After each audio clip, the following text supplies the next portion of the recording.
Fala aí, tudo beleza? Meu nome é Vinícius e hoje vou trazer um tema um pouco delicado, mas que a gente precisa discutir, que são os preços dos automóveis aqui no Brasil. Vou mostrar e explicar os motivos principais pelos quais fazem o valor do carro ser tão alto, como sempre foi, não é verdade? Agora vou te propor um desafio, ficar comigo até o final do vídeo, se inscrever no canal caso goste. E aquele like e compartilhamento, estão garantidos?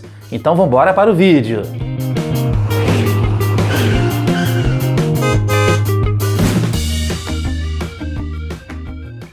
O automóvel no Brasil pode ser sinônimo de muitas coisas. Paixão por essa maravilha da engenharia humana, refletindo em um estilo de vida, necessidade básica por um meio de transporte regular ou particular, ou até mesmo por status, para se sobressair na sociedade e mostrar alguma posse, e que muitas vezes até algo que a pessoa não é de fato. Afinal, ter carro no Brasil não é para todos e tem muitos significados, mas tudo acaba convergindo em um só ponto. O automóvel brasileiro é um dos mais caros do mundo e isso, lamentavelmente, é inegável. E como você pode imaginar ou saber, um dos grandes culpados por isso é o nosso Estado, o nosso querido governo, que sempre taxa pesadamente esse bem de consumo durável que é o automóvel brasileiro. Atualmente, os principais impostos que incidem sobre o preço do automóvel brasileiro são o IPI, o ICMS, o PIS e o COFINS. O IPI, que é a sigla para Imposto sobre Produto Industrializado, gira em torno de 7 a 25%, dependendo do tipo de motor do carro, e isso a gente vai ver já já. O ICMS, que é o Imposto sobre Circulação de Mercadorias e Serviços, tem uma média de 12% e é estadual e pode variar de acordo com cada unidade da federação. O PIS, que é o Programa de Integração Social, é de 2%. E o COFINS, que é a contribuição para o financiamento de Seguridade Social, é de 9,65%. No caso especial do IPI, ele é variável, como falei anteriormente, e as suas alíquotas são dadas pelas cilindradas dos modelos e os tipos de combustíveis que eles utilizam de fábrica, e elas são de 7% para até 1.000 cilindradas, sendo que o governo não especifica que o carro é flex ou não. Logo, vamos interpretar que, independente do combustível, seja essa alíquota para veículos de até 1.000 cilindradas. 11% para acima de 1.000 cilindradas até 2.000, com motor flex ou álcool. 13% para acima de 1.000 cilindradas até 2.000, com motor a gasolina. 18% para acima de 2.000 cilindradas com motor flex ou álcool. 25% para acima de 2.000 cilindradas com motor a gasolina. Já com veículos a diesel, essas alíquotas são diferenciadas e podem ser abordadas em um vídeo à parte, quem sabe. E o tratamento para veículos importados também é diferenciado, acrescentando também taxas de importações ou amenizando com acordos bilaterais com países como Argentina ou México. E isso poderá ser abordado com mais detalhes em outros vídeos. Além dos impostos citados, o carro fabricado aqui no Brasil também pode ter mais cobranças embutidas na sua fabricação e comercialização, como o IOF, que é o Imposto sobre Operações Financeiras, o ISS, que é o Imposto sobre Serviços, ou o imposto cobrado sobre energia elétrica consumida pela fábrica. E para deixar o caldo mais grosso, cada taxação incide em momentos diferentes da cadeia de produção e na comercialização de um veículo, alterando ainda mais o seu valor final. E não pense que o cálculo dos tributos que incidem sobre os automóveis aqui no Brasil é fácil, porque não é nada simples, viu? E acaba dificultando o entendimento do comprador comum, onde a gente pode até afirmar que quanto mais complexo, menos o consumidor comum questiona, dizem os especialistas. E sem esses acréscimos embutidos, o valor do automóvel fabricado e vendido no Brasil tem a incidência de 30,65% a 48,65%. Tudo isso causa esse grande efeito em cascata e é chamado de custo Brasil, e segundo as montadoras, é o principal culpado por tudo. Bem, o canal aqui não é sobre economia, mas eu acredito que você conseguiu entender com essa simples explanação que os impostos podem ser os principais vilões pelos altos preços dos veículos aqui no Brasil, não é verdade? Podem ser os principais, porém não os únicos. Não menos importante, temos a margem de lucro das montadoras e das revendas de carros aqui no Brasil. Especula-se, segundo uma matéria realizada pelo jornal o Globo em 2012, o lucro do Brasil é 3 vezes maior do que o lucro nos Estados Unidos, por exemplo. No país norte-americano, o lucro gira em torno de 3%, enquanto aqui no Brasil, segundo os estudos, gira em torno de 10%. E a média mundial é de 5%, concluindo que no Brasil as montadoras têm uma faixa de lucro 2 vezes superior à média mundial.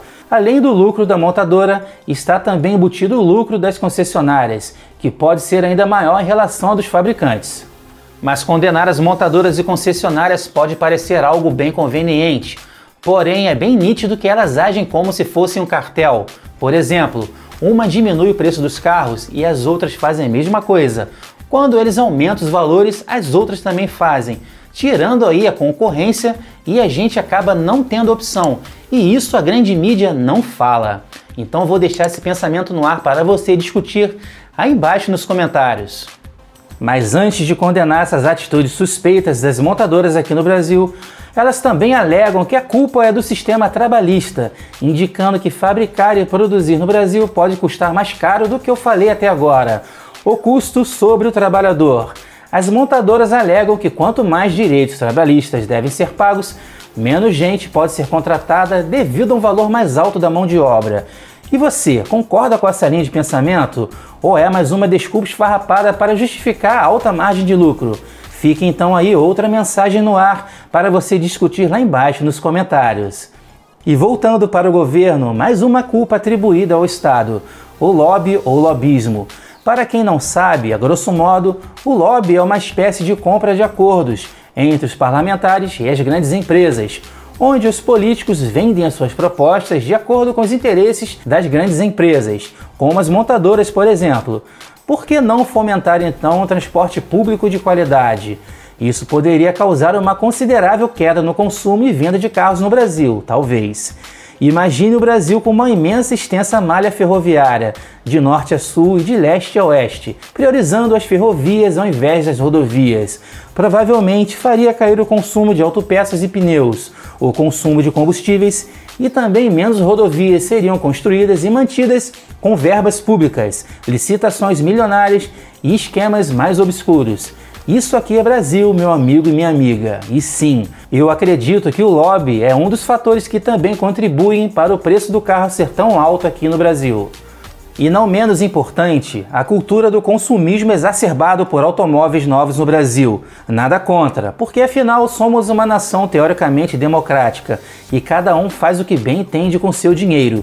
Mas boa parte dos consumidores de carros novos trocam de carro sem necessidade alguma ou para se mostrar para o vizinho, familiares ou companheiro de trabalho, mas de certa forma não podemos generalizar. Geralmente usaram pouco o carro e já querem trocar por considerar o seu carro bem defasado a um modelo que foi atualizado e que na verdade nem pode ter mudado tanta coisa assim. E as montadoras e concessionárias sabem disso, jogam a isca e muita gente cai com facilidade. E boa parte dessas pessoas acabam colaborando para que as montadoras nunca revejam as suas políticas de preços absurdos aqui no Brasil. Em um vídeo que fiz aqui no canal, onde falo de carros bons que fracassadamente venderam pouco, muitos comentaram que o brasileiro está acordando.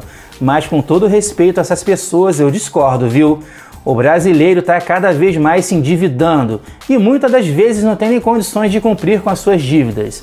Mas mesmo assim, não concordando com elas, temos que respeitar as opiniões diferentes. E não pense que é culpa de todo mundo que compra carro 0 km não, tá? Tem gente que compra carro por necessidade, para trabalhar e ter um bem mais confiável durante mais tempo, usando o carro a longo prazo e não por status. Então achei válido fazer essa observação. E finalmente temos um outro motivo que pode causar esses preços abusivos aqui no Brasil: os financiamentos. A maioria que compra um carro novo acaba financiando ele a perder de vista. Mas eu não posso recriminar quem faz isso, porque tem gente que só pode comprar um carro novo se for com essas condições.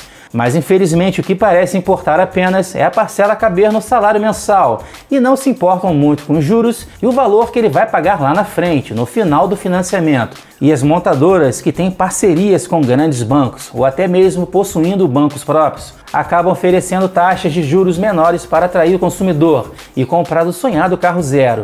Isso é uma espécie de empréstimo, fazendo o capital girar e o banco lucrar. E isso é muito fomentado no mercado brasileiro e não há nada de errado nisso. Mas se trata de mais uma coleira para o consumidor bobo comprar o carro e a montadora não baixar o preço. Porque se tem muita gente comprando, por que eles vão abaixar o preço, não é verdade? Pode parecer um pouco óbvio, mas os motivos pelos quais o carro tem um preço injusto aqui no Brasil são os mesmos, e apesar de se passarem vários anos. E não se iluda que o carro usado tem um preço barato não, porque ele é caro sim também, e ele também depende direta e indiretamente do preço do carro novo, mesmo sendo mais em conta. E agora, o que você acha disso tudo? Conta pra mim aí embaixo nos comentários. E te peço por gentileza para seguir o canal nas redes sociais. Os endereços estão aí para você. E compartilhe esse vídeo ao máximo para a gente espalhar essa mensagem e quem sabe aí o povo começar a acordar para as coisas melhorarem. E deixe o seu like, o seu joinha, o seu gostei e se inscreva no canal caso seja novo por aqui. E não se esqueça de clicar no sininho para ativar as notificações de vídeos novos. A gente se vê no próximo vídeo. Um forte abraço. Valeu!